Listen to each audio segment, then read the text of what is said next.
자, 여러분 반갑습니다. 자, 오늘 첫 시간 자미두수 시간인데, 자미두수 한문이라도 보신 적 있습니까 혹시? 자미두수는 한 6개월 동안 생각 안 들어요. 아, 그래, 맞다, 들으셨고. 저분은 전혀. 그래요. 자미두수, 여러분들이 어떻게 알고 계시는지 모르겠지만, 기본적으로 자미두수 하면 조금 생소하게, 잘 못 들으셨던 분들이 아마 대다수일 겁니다. 그래서 대다수가 아마 사주, 명리를 갖다 하는 분이실 거고요. 근데, 비교적, 사주와 비교해서 이야기를 갖다 간단하게 한번 해드릴게요. 그래서, 사주를 예술이라고 비유를 한다면 자미두수는 수학과 과학과 같아, 이렇게 말씀드릴 수가 있습니다. 그래서 그만큼 좀 더 세분화되어 있고, 그래서 좀 더 디테일한 어떤 그런 면이 사주와의 어떤 그런 차이점이라고 이야기 드릴 수 있습니다. 그래서 기본적으로 간단하게 한번 말씀을 드렸는데, 어쨌든 자미두수 시작하는 시점에서 자미두수의 가장 궁금한 점이 뭔지를 갖다 대다수가 많은 사람들이 질문을 갖다 하시는데요. 처음에 이런 질문을 갖다가 많이 해요. 자미두수가 과연 적중률이 높습니까? 라고 이런 질문을 갖다가 많이 합니다. 그러면 어때요? 여러분들 그때 한번 공부에 잠깐 해보신 경험으로 어때요? 조금 느낌이 조금 오시던가요? 그렇죠. 그래서 적중률로 따진다면, 그러니까 학적인 어떤 우월함과 열등함으로 따진다면 자미두수나 사주나 여타의 어떤 모든 술수들이 우열이 있는 것은 아닙니다. 모두가 대단한 어떤 그런 학문이지만, 어떤 각각의 어떤 특징 때문에 개인적인 어떤 성향하고 얼마나 좀 잘 맞물리느냐, 이런 차이는 조금 있기는 해요. 조금 전에 제가 말씀을 드렸죠.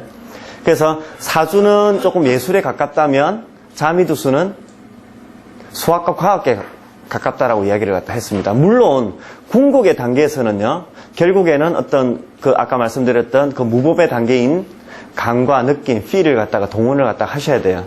하지만 접근하는 방식, 접근하는 어떤 방식의 차이가 아까 제가 말씀드렸던 예술과 수학의 어떤 그런 차이라고 말씀드릴 수가 있습니다. 그래서 조금 감이 조금 발달되어 있다, 다르게 표현했을 때 감에 조금 많이 의존하는 편이다 라고 하시면 오히려 사주가 조금 더 상대적인 겁니다. 상대적으로 조금 더 이렇게 나을 수가 있고요. 자미두수 같은 경우는 반대, 좀 나는 합리와 체계, 틀 이런 거에 좀 더 이렇게 비중을 갖다 두고 공부를 하는 편이다라고 하면 자미두수가 조금 더 나으실 수가 있습니다.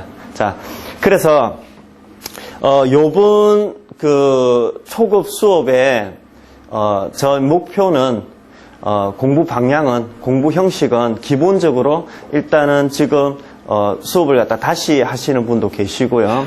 여러 가지 어떤 정황상으로 제 목표는 좀 더 스피드하게, 그래서 초급의 단계, 자미두수에서 사실은 많이 힘들어 하시는 부분이 별이 한 120, 30개 정도 되는 별들을 좀 이렇게 다 외워야 되니까 지난한 과정에서 사실은 많이 포기를 하세요. 자, 근데 실제로 기륭에 좀 더 직접적이고 절대적으로 관여하는 별들을 갖다 꼽으라면 한 4, 50개 내외 정도가 돼요.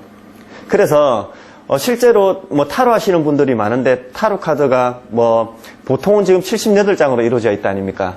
그럼 카드를 갖다가 한다라고 생각하셔도 오히려 숫자보다 작아요. 그래서 별들을 갖다가 외우는데 상당히 지난함에 어떤 포기를 갖다 하시는 분들이 많은데, 요번 수업의 제 목표는요, 좀 더 스피드하게 해가지고 좀 간략간략하게 정리를 갖다 해가지고 자미두수에 대한 어떤 그런 맛을, 소위 말해서 명반을 갖다가 좀 바라보는 어떤 그런 시기를 갖다가 좀 앞당겨가지고 최대한 자미두수의 어떤 그런 재미를 갖다가 빨리 느낄 수 있게 하는 게 제 목표입니다. 그래서 비교적 좀 설명 자체를 갖다가 조금 간략간략하게 넘어갈 수가 있고요. 참고적으로 만약에 좀 더 심도 있고 깊이 있게 상세한 설명을 갖다가 만약에 원하신다면 이두 김순호 선생의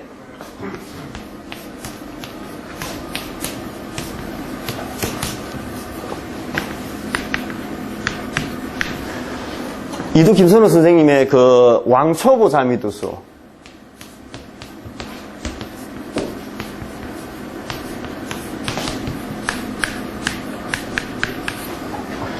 이 아마 동화사일 겁니다. 그래서 이두 김선호 선생님의 그 왕초보 자미두수를 갖다가 꼭 권합니다. 그래서 사실은 그 자미두수뿐만 아니라 어떤 역학 전반에 있어서도 제 개인적으로는 이 정도 체계를 갖다 잘 짜가지고 학생들이 공부하기 쉽게 이렇게 그 표현을 갖다 해놓으신 책이 드물다라고 저는 생각을 갖다 해요. 그래서 일단 이두 김선호 선생님의 왕초보 자미두수 이걸 갖다가 꼭 제가 권하고요. 만약에 여유가 있으시다면 일단은 자미두수 전서까지도 여러분들 조금 그 공부를 갖다가 개별적으로 조금 하시면 상당히 도움이 조금 많이 될 것이라고 저는 확신을 갖다 합니다. 그래서 일단은 그 자미두수를 사실은 처음에 공부하시다 보면 아까도 말씀드렸다시피 어떤 방향으로 어떻게 해야 될지 모르고 전부 다 너무 장황하게 펼쳐져 있으니까 별들이 많다 보니까 그 별들을 하나하나 다 이해하려고 하다 보니까 거기서 많이 지쳐버리거든요.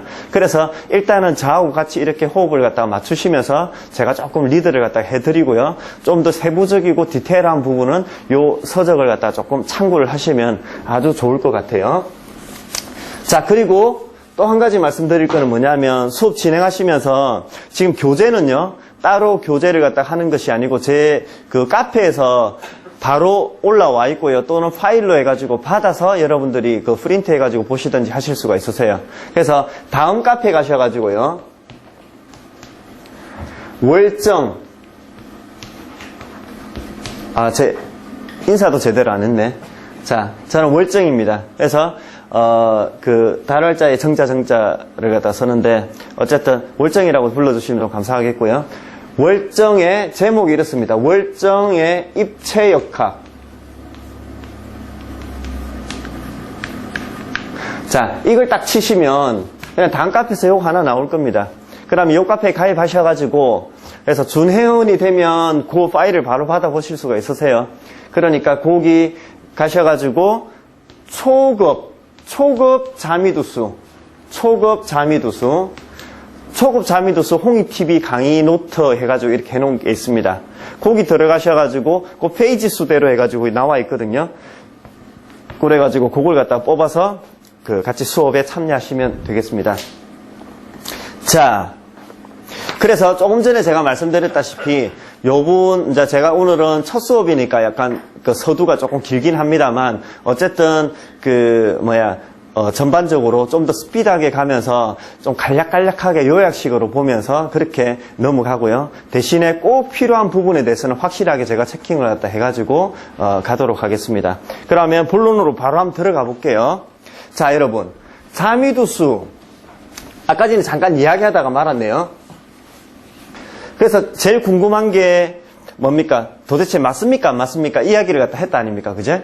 그래서 그러면 결론적으로 답은 이야기했습니다. 결국 학적인 우열은 없다라는 것은 어떤 적중률의 차이는 결국에는 없다라는 거죠. 예를 들어서 사주든 자미두수든 그 어떤 여타의 술수들의 정통한 사람이라면 결국 운명을 갖다 파악하는 데는 아무 문제가 없다라는 거죠. 자, 그렇지만 아까 뭐라고 그랬어요? 개인적인 성향의 차이? 그리고 보통 제 개인적인 입장입니다. 제 개인적인 입장에서는 짧은 시간 안에 가시적인 효과를 갖다가 낼 수 있는 술수를 굳이 꼽으라면 제 개인적으로는 자미두수를 꼽아요. 왜?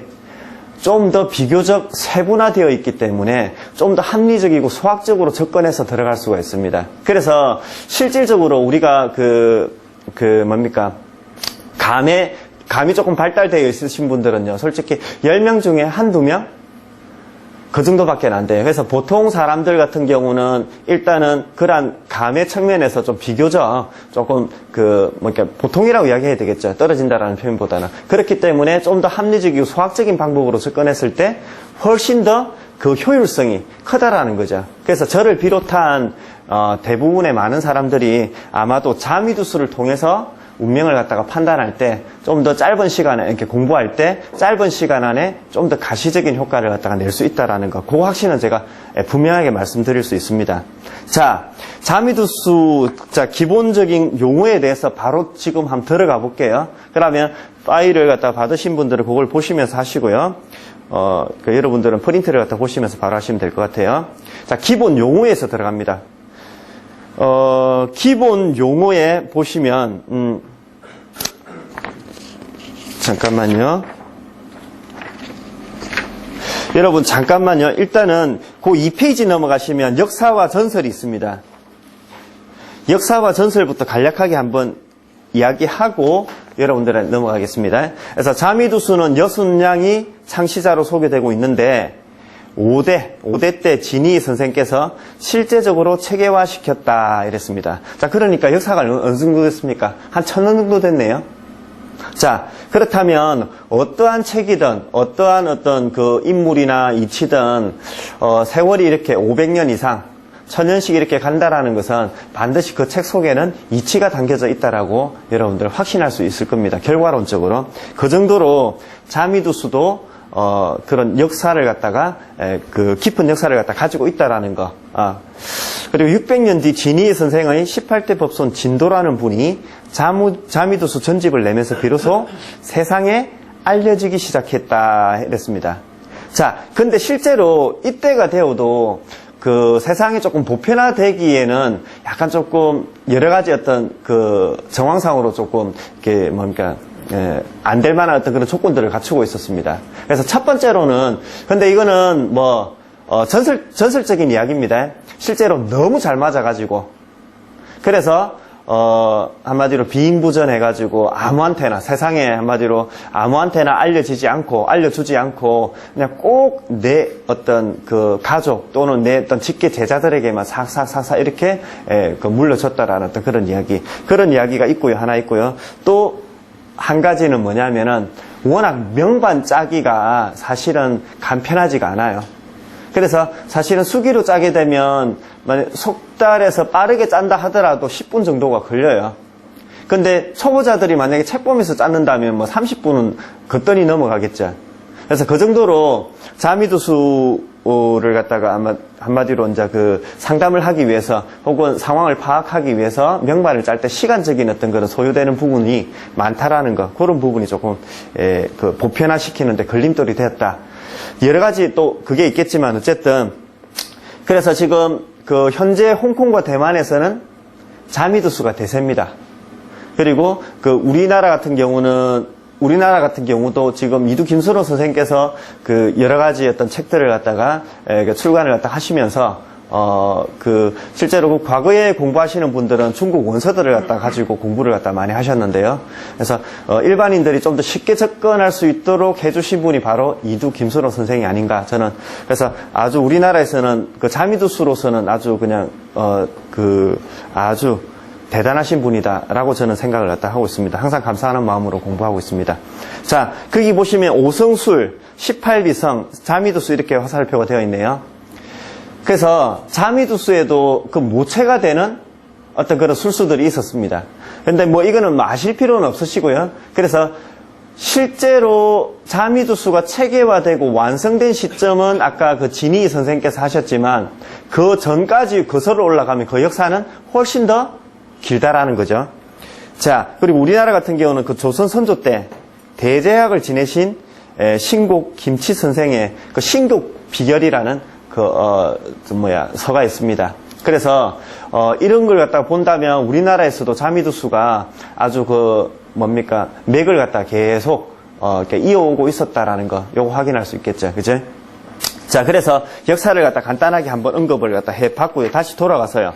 이제 본격적으로 기본 용어에 대해서. 그러면 자미두수 같은 경우는, 자, 사주 같은 경우는 생년월일시로 해가지고 4개의 기둥을 세우고, 자, 대운을 갖다가 뽑아가지고, 명국과 원국과 대운을 갖다가 보면서 운명을 갖다가 판단해 갑니다. 물론, 자, 생운도 거기 들어가겠죠. 자, 근데 자미두수 같은 경우는 4개의 기둥이 아니라 12궁으로 짜져가 있습니다.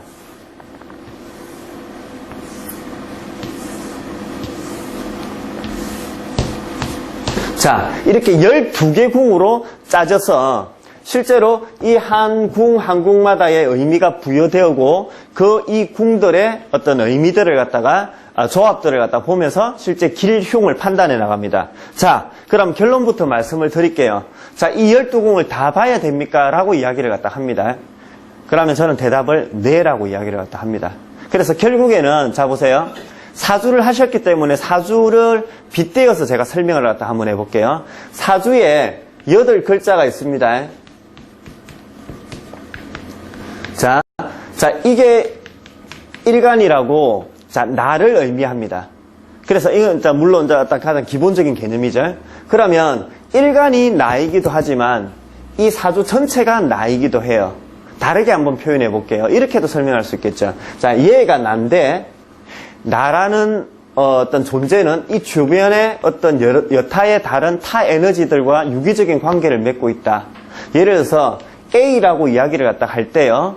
예를 들어서 단순하게 월만 따져서 볼 때는 자, 봄생의 A인지 여름생의 A인지 가을생의 혹은 겨울생의 A인지 이 차이가 크단 말입니다.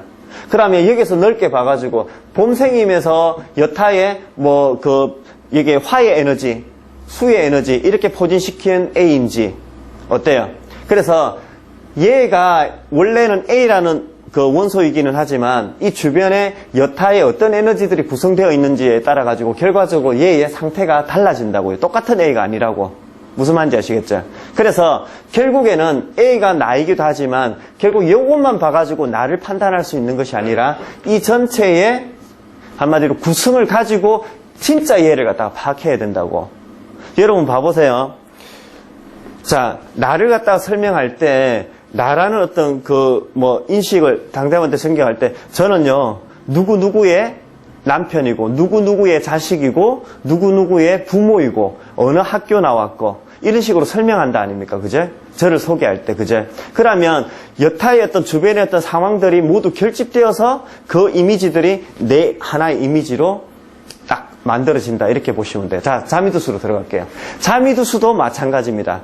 자미두수에서 일간이라는 개념으로 접근되는 곳이 바로 나중에 배울 겁니다. 명궁이라는 데가 있습니다. 예를 들어서 여기가 명궁이다. 핵심 포인트인 어떤 자리입니다. 자, 그렇다면 나라는 어떤 의미가 되는 이 궁만으로 해서 나를 파악하는 것이 아니라요. 이 주변의 여타에 있는 가까웠게 있든 아니면 멀게 있든 이 주변에 있는 모든 궁들이 결집되어져 있는 상태의 나를 파악해야 된다고. 무슨 말인지 아시겠죠? 자, 결론적으로는 이 전체를 하나의 사진처럼 자, 사주도 마찬가지로 이 전체를 하나의 사진처럼 찍어 올려야 된다라는 거. 이겁니다. 자, 그렇지만 그러면 처음부터 이걸 갖다 다 봐야 되느냐면 그렇지 않아요. 처음부터 이 전체를 갖다가 만약에 다 보시게 된다면 아마 머리가 터지실라 할 겁니다. 그래서 너무 그게 힘들고 어려운 거니까 금방 말씀드린 전체를 갖다가 이렇게 딱 읽을 수 있는 그 시점은요, 사실은 중급 단계에 넘어가셔야 실제로 이제 보실 수가 있습니다. 그래서 처음부터 여러분들이 절대로 그렇게 보실 필요 없으시고요. 그럼 처음에는 어떤 식으로 접근하느냐 하면 일단은 1차적으로 이렇게 접근해요. 초급 단계에서는요, 첫 번째로 명궁의, 자, 여기를 명궁이라고 해요. 명궁의 협과 삼방 사정에 대해서 여러분들이 보시면 돼요. 자, 요것만 말씀드리고 구체적으로 넘어갈게요. 자, 여기에 보이는 궁이 대궁 마주보고 있는 궁이 있습니다. 그 다음에 여기서 삼각형, 자, 사주로 우리 치면 삼합의 개념이 되는 궁이 바로 삼방이라고 이야기합니다. 그래서 삼합궁이라고 하다고 삼방이라고도 이야기를 갖다 해요. 그래서 요렇게 화살 표시되어 있는 하나, 둘, 셋, 네 개의 궁과 이 명궁이 되는 기준궁이 되는 그 궁의 바로 협궁 몇 개예요? 그럼 6개. 6개를 먼저 보고 우리가 지금 출발한다 이렇게 보시면 돼요. 자, 다시 돌아와서요. 용어에 대해서 구체적으로 이야기를 갖다 해보면서 다시 설명을 들어갈게요.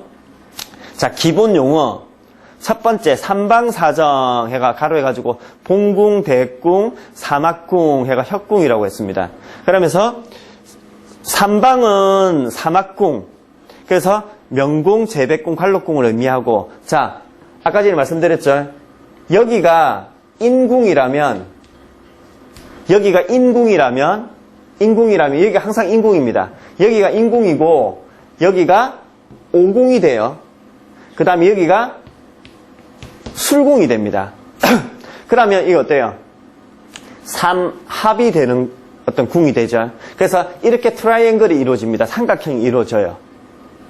그래서 이 세 개의 궁이 바로 우리는 삼방 또는 삼합궁 이렇게 이제 표현을 갖다 합니다. 사정은 뭐라고 그랬어요? 육충궁을 말한다. 자, 대궁입니다. 마주보고 있는 궁. 그러면 여기가 인궁이니까 어때요? 여기는 신궁이 되죠. 맞죠? 그러면 마주보고 있는 궁이 바로 신궁이 됩니다.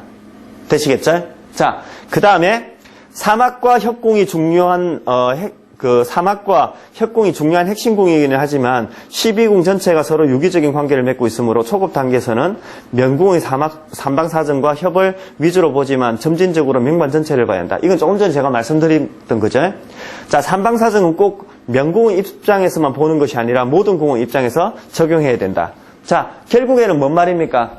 우리가 소위 말하는 그 사람의 근본 그릇에 대한 판단은 명궁을 위주로 한 삼방사정과 협을 갖다가 보면서 이 사람이 그릇이 좋다, 나쁘다, 얼마나 큰지를 갖다가 파악하는데, 실제로 예를 들어서 만약에 뭐 조금 이따 가겠지만 여기가 형제궁이다. 그러면 형제궁 예를 갖다가 파악할 때, 예를 나는 파악하고 싶다 라고 할 때 금방 이야기했던 대궁과 사막궁을 보면서 예를 갖다가 파악을 갖다가 한다라는 거죠. 물론 협과 함께. 무슨 말인지 아시겠죠? 결국에는 이렇게 금방 이야기했던 삼방사정과 협을 본다라는 개념은요, 명궁에서만 적용되는 것이 아니라 자미두수를 하는 동안 내내 쓰인다 이겁니다. 자, 그래서 운세를 볼 때도요, 난중에 돌아가면서 꼭 그대로 쓰입니다. 되시겠죠? 자, 그러면 왜 여기서 그러면 여러분 삼방이라는 개념과 사정이라는 개념 이런 것들이 지금 나와 있는지 한번 잠깐만 간단하게 한번 설명을 갖다 해볼게요.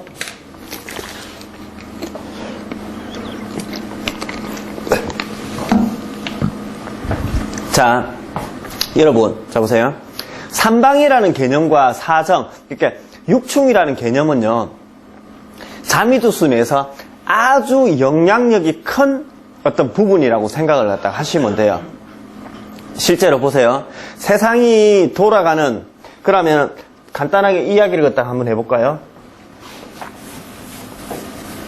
자, 목이라는 에너지에 대해서 제가 잠깐만 이야기를 갖다 할게요. 목이라는 에너지가 어떤 겁니까, 여러분? 목이라는 에너지. 변세 잠 오는 건 아니죠? 예? 내 혼자 지금 흥분했나? 잠 오는 거 아니죠? 자, 목이라는 에너지. 목이라는 에너지는 어떻게 설명을 주로 합니까? 목이라는 상승, 나아가는 것, 전진이라고 이야기를 갖다 많이 합니다. 자, 그럼 볼게요. 목이라는 에너지가요, 결국에는 이 우주 공간에, 우리가 존재하는 이 우주 공간에는요, 그 특정한 하나의 에너지로만 존재하는 것은 단 하나도 없습니다. 무슨 말인가 하면, 아까 사주에서도 일간이 혼자서만 존재하는 것이 아니라 유기적인 관계를 맺으면서 존재하고, 여기서도 전체의 멀건 가깝건 유기적인 관계를 갖다가 맺고 존재를 갖다가 한다고요. 그래서, 자, 볼게요. 자, 불교에서 인연이라고 그러죠, 그죠? 그래서 만약에 여기 바둑판이 있는데 여기 바둑을 딱 놓는다고 한다면 이 주변에 이 바둑을 이렇게 4개 이렇게 있다 아닙니까? 그러면 서양식 관점으로서 본다면요, 자 볼게요. 이거는 직접적인 인연이죠. 직접적인 어떤 원인이 돼요. 자, 그러면 예를 들어서 여기에 있는 거, 이런 것들은 어때요? 얘 입장에서 보면 직접적인 원인은 아니지만 간접적인 원인이 된다고요. 무슨 말인지 아시겠죠? 예를 들어서 이게 거물이라면 얘를 내가 한번 꺼집어내서 한번 파악하련다 해가 얘를 딱 들면 어때요? 다 들려서 다 와요. 물론 내하고 인접한 것들은 내하고 거의 비슷하게 올라오겠죠. 높이까지. 근데 저 멀리 있는 것은 조금만 이렇게 영향을 미치니까 조금만 거물코가 올라올 거 아닙니까? 자, 무슨 말을 하느냐면 결국에는 유기적인 관계를 맺는다. 자, 조금 전에 제가 목 이야기를 했잖아요. 그죠? 목이라는 에너지를 갖다가 설명할 때 결국 목이라는 에너지로만 존재할 수 없다라는 걸 설명하고 싶어요. 자, 볼게요. 목은요, 여러분들, 스프링을 한번 상상해 봅시다. 스프링을 그냥 이 책상 위에 턱 널브러지게 놔두면 어때요? 얘는, 이 상태는 목이 아니에요. 근데 내가 손으로 쫙 눌렀다고 생각해 봅시다. 싹 누르면요, 어때요? 스프링은 반발심이 생기죠. 이때 일어나는 그 반발력이 바로 목이라고 보시면 돼요. 자, 결국 뭐예요? 목이라는 에너지가 존재하려면 사행, 나머지 사행이 같이 공존해야 되는데, 특히 반대편에 있는 금의 에너지가 눌러지지 않고서는 그 목의 에너지가 이루어질 수가 없어요. 자, 볼게요. 제 팔을 한번 봐보세요. 자, 이렇게 쑥 튀어나가는 거. 쑥 튀어나가는 것은 그건 목의 상태가 아니에요. 자, 이렇게 살짝 눌러줘요. 눌러준 상태에서 이렇게 이렇게 점진적으로 올라가죠. 자, 눌러주는 힘도 있고, 이렇게 나아가려는 힘도 있는데, 나아가려는 힘이 살짝 강해가지고 이걸 갖다 쫙 이렇게 움직이는 거. 눌러주면서 이 반발력을 해가지고 쫙 이렇게 전진하는 이 상태. 이 상태가 바로 목의 상태라고 여러분들 아시면 돼요. 그래서 대표적으로 목과 상대되는 금의 에너지만 설명했지만, 다른 여타의 에너지도 여기서 작용을 갖다 하고 있습니다. 그럼 뭔 말을 갖다 하고 있냐면, 자, 볼게요. 목이라는 에너지, 반대되는 에너지, 금이죠. 그러면 내 반대되는 에너지가 존재할 때 비로소 공간이 열리게 돼요. 실제 존재하게 돼요. 그래서 자미두수 내에서도 실제로 대궁이요, 그 영향력이 가장 큽니다. 물론 명궁이 1등이지. 자, 그 다음에 큰 게 일단 대체적으로는 여기가 크다라는 거죠. 대궁이. 그래서 이 삼방이라는 것은 오행으로 아까 전에 목으로 따졌을 때 대궁은 얘가 목이라면 얘가 금이고, 그리고 나머지 이 혁과 삼방에서는 나머지 그 삼행이 되겠죠. 무슨 말인지 아시겠죠? 그래서 결국 얘를 판단할 때는 가장 영향력이 큰 얘네들, 삼방과 얘네들을 갖다 같이 동시에 파악해야 된다. 그러면 그래서 최종적으로 나아가야 할 바는 삼방사정과 협에서 벗어나 있는 이 외궁도 역시 파악의 대상이다. 대신에 영향력은 제가 그물코가 멀수록 영향력이 작다라고 그랬죠. 그래서 일단 후순위니까 일단 지금은 삼방사정과 협부터 일단 먼저 한번 보자 이겁니다. 그렇게 파악하다 보면 눈이 삭삭 익어지면요, 그 바깥궁까지 내 눈에 딱 들어오기 시작해요. 자, 그러면 왜 이렇게 우선순위 두는 그 차이가 뭐고 도대체 현실적으로? 자, 그 차이가 예를 들어서요, 만약에 내한테 어떤 객관적인 평가로 그 어떤 A라는 별이 어떤 100이라는 기람이 있다라고 가정을 해봅시다. 그러면 영향력이 큰 삼방사정과 협에 만약에 들어갔다 하면 얘 같은 경우는 100이라는 에너지를, 한마디로 100이라는 기류화를 그대로 발현을 시켜요. 무슨 말인지 아시겠죠? 그러면 금방 이야기했던 이 삼방사정과 협 외궁으로, 다른 궁으로 들어가 버리면 얘의 기류화는, 예를 들어서 이거는 제 즉흥적으로 한 겁니다. 50으로 떨어지게 돼요. 아니면 더 안 좋은 궁으로 떨어지면 외궁 중에서도 중요도가 있을 거 아닙니까? 그럼 30, 20씩 이렇게 떨어진다고요. 물론 삼방사정 안에서도 어떤 그런 그 정도의 차이가 있고요. 자, 그래서 이거는 다시 하고요. 그럼 삼방사정 내에서의 어떤 그 중요도 1등이 어디라고 했습니까? 대궁입니다. 혹시 여러분 안 더우세요? 덥지는 않으세요? 그러면은 제가 창문을 잠깐 열을게요. 공기가 좀 탁해져가지고. 자, 그러면 금방 뭔 이야기 하다 했노? 영향력이 1등은 대궁입니다. 자, 자미두수 이야기하고 있어요, 지금. 자, 그래서, 자, 명반 내에서 영향력이 큰 1등이, 자, 명궁이겠죠, 당연히. 그 다음에, 이건 나니까, 나를 제외하고 이야기하면 얘가 가장 영향력이 커요. 그 다음이 어디냐면, 삼방입니다. 삼방. 됐죠? 그 다음에 협입니다. 그래서 이거는 여러분들 금방 이야기한 것은 그냥 그 교과서적인 순서로 생각을 갖다 하시고요. 좀 더 이제 별의 특성하고 이런 거 막 들어가 버리면요, 오히려 삼방이나 협에서 더 효용성을 발휘하는 것도 있고, 자, 대궁에서 발휘하는 것도 있고 있습니다. 그래서 뭔 이야기를 하냐면 궁 자체만을 놓고 이야기할 때는 금방 이야기했던 마주보고 있는 궁이 1등, 그 다음에 삼방이 2등, 그 다음 협이 3등이라고 일단은 보시면 돼요. 일단은 그렇게 보시고 별의 특성상 이거는 오히려 협을 더 중요시한다. 이거는 오히려 삼방을 더 중요시한다. 이런 별이 있으면 거기에 맞춰가지고 또 생각을 갖다가 조율을 갖다가 하시면 돼요. 되시겠죠? 자, 그래서 중요도는 그렇게 차이가 난다.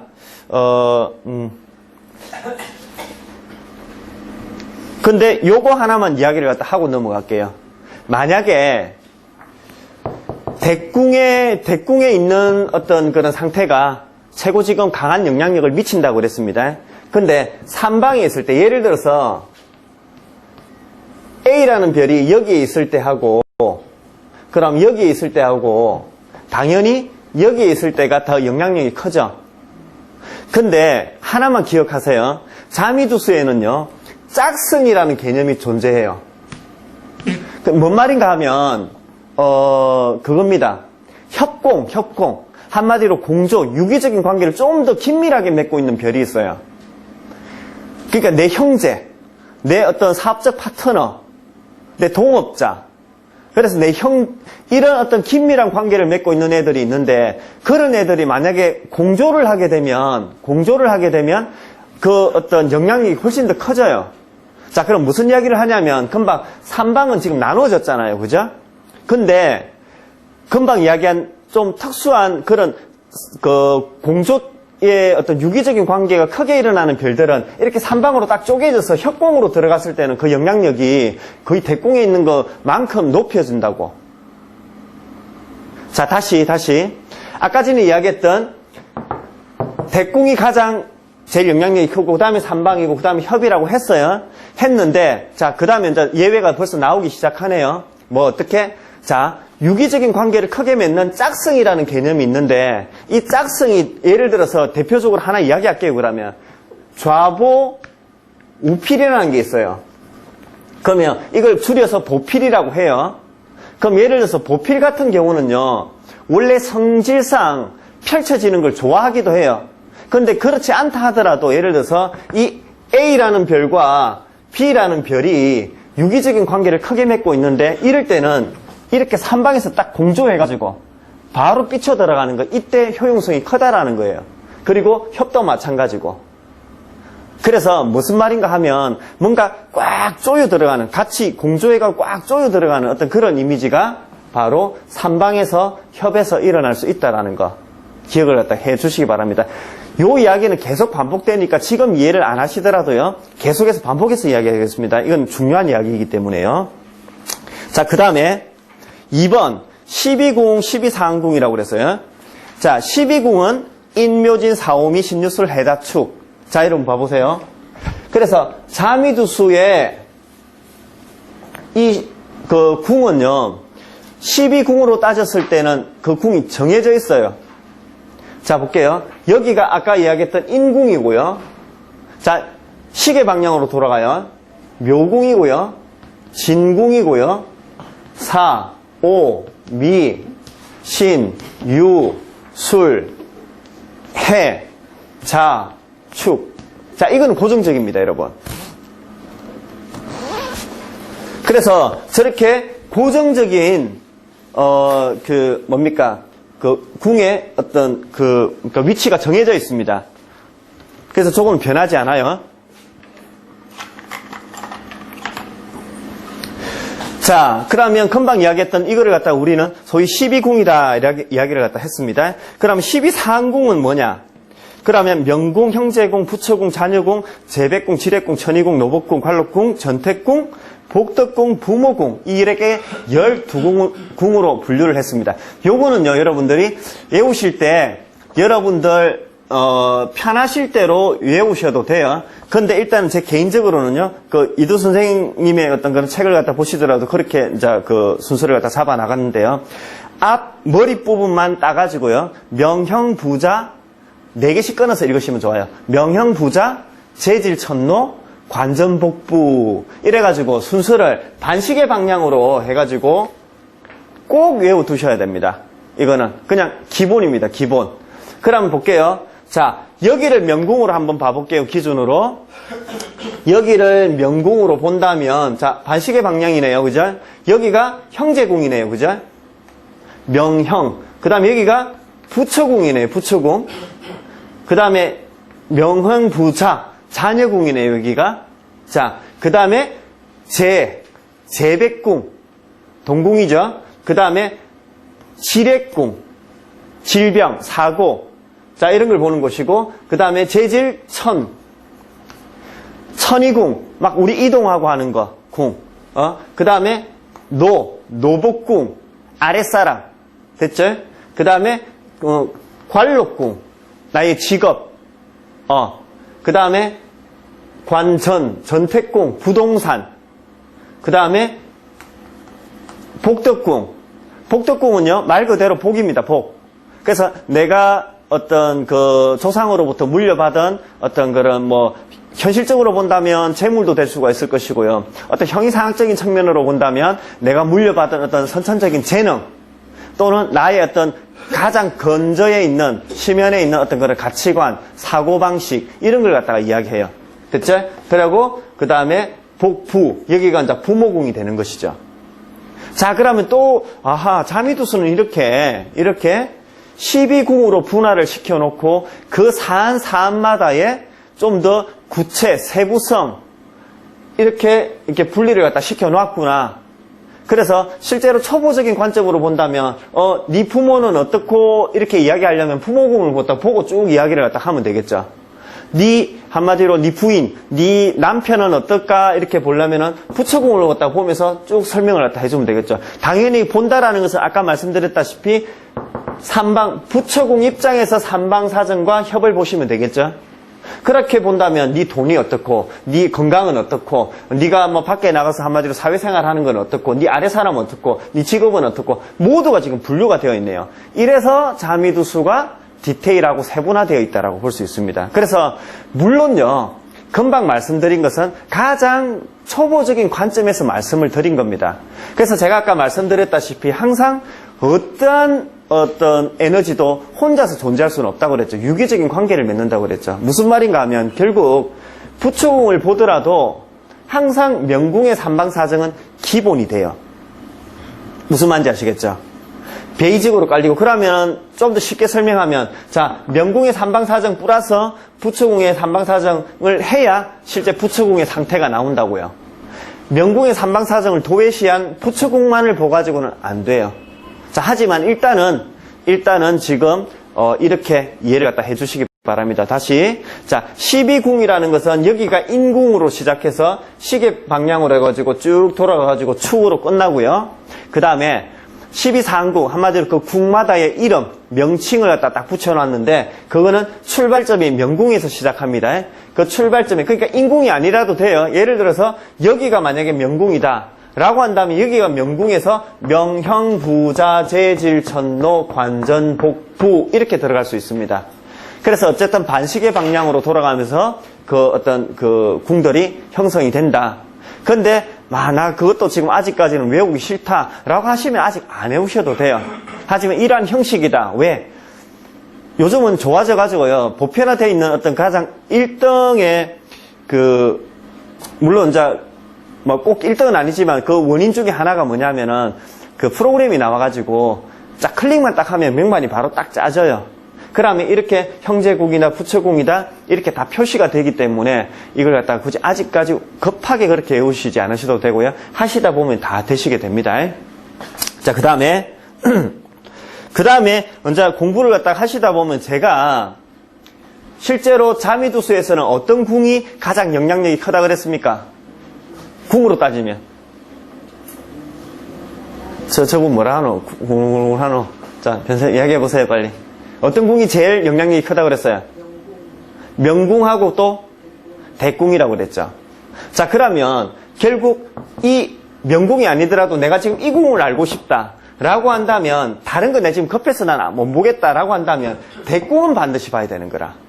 일단 무조건. 그러면 결국에는 이 궁에 대한 상태를 파악하기 위해서 삼방사정과 협을 안 보더라도 대궁은 무조건. 왜? 얘가 영향력이 제일 크기 때문에. 그러면 나 지금 빨리빨리 좀 봐야 되겠다 하면은 그냥 대꽁만 착착착 보고 넘어가시면 돼요. 스피드하게 난 좀 봐야 되겠다. 그러면 그만큼 우리가 자미두수를 갖다 하면서 대꽁의 개념은 아주 중요한 개념으로 계속 이야기가 될 겁니다. 그래서 표현 자체도요, 여기서 뭐라 해놨습니까? 명천선, 형로선, 부관선, 자전선, 제복선, 부질선이라고 되어 있습니다. 그럼 볼게요. 명천선이라고 하는 것은 명궁과 천의궁을 이야기하는 것이고요. 자, 형로선이라는 것은 형제궁과 노법궁을, 자, 그러니까 부관선은 부처궁과 관록궁, 그 다음에 자전선은 자녀궁과 전택궁, 그 다음에 제복선은 제백궁과 복덕궁, 그 다음에 부질선은 지rek궁과 부모궁, 이렇게 봐요.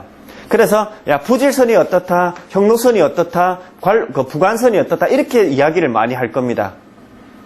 무슨 말인지 아시겠죠? 그래서, 일단은 이러한 표현법에 대해서 일단 꼭 기억을 갖다 해 두시고요. 자, 그 다음으로 넘어갈게요. 3번, 묘왕리암, 이렇게 되어 있네요. 자, 묘왕리암은, 자, 여러분들 한번 봐보세요. 묘왕리암이라는 것은, 우리 이거 전구가 있잖아요. 전구가 있는데, 얘는 꺼져가 있고, 얘는 지금 딱 켜져가 환하게 밝혀져가 있네요. 그죠? 그러면, 별에도 그 밝기가 있습니다. 그래서, 물론, 이제, 자기가 직접 빛을 빨아는 별이 있고, 받아가지고, 쏘는 별이 있을 겁니다. 그렇지만, 어쨌든, 인간 입장에서 본다면, 그 별의 밝기가 분명히 달라져요. 그래서, 이 묘왕리암은 그 별이 가지고 있는 별의 밝기, 또는 다르게 표현해 볼게요. 그 별이 가지고 있는 어떤 역량이나 에너지의 정도라고 여러분들 생각하시면 돼요. 그럼 이게 뭐라고 했습니까? 묘지, 묘, 이래 놓고 최고로 강한 빛을 이야기하는 거고, 왕지, 두 번째로 강함. 그래서 묘지나 왕지가 되었을 때는 비교적 에너지가 충만한 상태라고 보시면 돼요. 자, 됐죠? 그 다음에 맨 밑에 보세요. 함지. 그래서 가장 빛이 어두운 상태 이랬습니다. 불이 거의 막 좀 꺼져 있는 어떤 그런 상태라고 보시면 돼요. 그 나머지는 그냥 비슷한, 그냥 중간 정도로 보시면 돼요. 근데 일단은 그 한지 있죠, 한지. 한지라고 하는 게 묘왕, 지평, 하남했는데 그 한지는 오히려 약간 함지 쪽에 조금 가깝게 이미지화 하시고요. 평지는 나머지는 이제 중간 정도로 일단 이미지화 하시면 되겠네요. 그러면 3등분이 되네요. 3등분. 좋거나 중간이거나 안 좋거나. 그러면 좋은 것은 묘지와 왕지고 안 좋은 것은 함지와 한지까지도 조금 안 좋은 쪽에 조금 더 가깝게 봐보세요. 나머지는 중간 이렇게 보세요. 그래서 함지는 확실하게 조금 안 좋겠죠. 자, 그 다음에 제가 헷갈리는 이야기 하나 드립니다. 뭐냐면 자미두수를 공부하든 타로를 공부하든 또는 뭐 관상, 여타의 어떤 수술을 갖다 공부하면서 어떤 에너지의 상태가요, 절대적인 기륭이 있는 것은 없습니다. 여러분. 분명히 아셔야 돼요. 그러면 목화, 토, 금, 수. 자, 모든 우리의 존재는요, 어디에서 출발했어요? 음양에서 출발합니다. 그래서 태극이 양이. 그래서 음양이 되고 그게 사상으로 나눠지고 그 사상이 오행으로 표현되는데 그 오행이 바로 식간 12지지로 표현되면서 그게 유기적인 관계를 맺으면서 모든 어떤 그런 물질들이 이루어진다, 상황들이 이루어진다. 자, 그렇다면 그 오행 중에 한마디로 나쁜 거 하나도 있습니까? 없습니다. 그래서 결국에 우리 역학에서 이야기하는 가장 최고의 선은 뭡니까? 중화입니다. 좋은 거 나쁜 게 악운과 적군이 있는 것이 아니라 얼마나 그들이 아주 평화롭게 유기적인 관계를 잘 맺고 아주 균형 맞춰져서 있으면 이것은 좋은 것이다라고 우리가 보통 이야기를 하고요. 뭔가 불균형이 이루어져가 있으면 이건 안 좋은 것이라고 이야기합니다. 자, 다시 돌아왔어요. 여기 이야기하고 있는 묘왕리암, 이것도 좋다 나쁘다라고 이야기하는 것은 일단은 세속적인 관점, 그리고 실제로 물질을 의미할 때 훨씬 더 적용도가 높아요. 그래서 자, 보세요. 그래서 묘왕리암이라는 개념은 우리가 그냥 쉽게 설명하기 위해서 그 빛의 밝기다, 에너지의 어떤 충만한 정도다, 이렇게 이야기하긴 하지만 사실은 좀 더 거시적으로 본다면 그것이 포함할 수 없는 좀 더 넓은 영역의 의미가 있습니다. 그래서 묘왕지는 무조건 좋고 함지는 무조건 안 좋다라는 개념에서 개념에서 접근하시면 안 된다. 하지만 지금 입장에서는 대체적으로 우리가 임상해 보니까 묘왕지일 때 현실적으로는 좀 더 좋을 가능성이 크고, 그래서 나중에 실제로 임상할 때요, 물질을 논하는 어떤 그러한 삶의 방향일 때는 묘왕지가 되는 게 훨씬 더 일단 포인트가 크고요. 만약에 조금 형이상학적인 명예, 이렇게 지식 전문직, 기술 이런 거를 갖다가 할 때는요, 오히려 함지가 되어도 그 어떤 영향력이 비교적 조금 작아요. 그건 무조건 뭐 그러면 함지가 되면 뭐 좋다라는 이야기는 아니고요. 그래서 여기에서 이야기한 것은 일단은 여러분 그러니까 대략적이고 초보적인 관점으로 일단 이해를 하되, 함지라고 무조건 안 좋다, 묘왕지라고 무조건 좋다는 아니지만 일단은 묘왕지일 때는 에너지가 좀 강력하고 함지일 때는 에너지가 조금 약하다, 빛이 약하다. 일단 요 개념으로 접근하는 겁니다.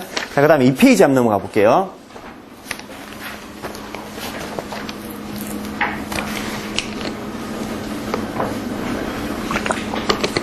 자, 2페이지 구성원칙 나와 있네요.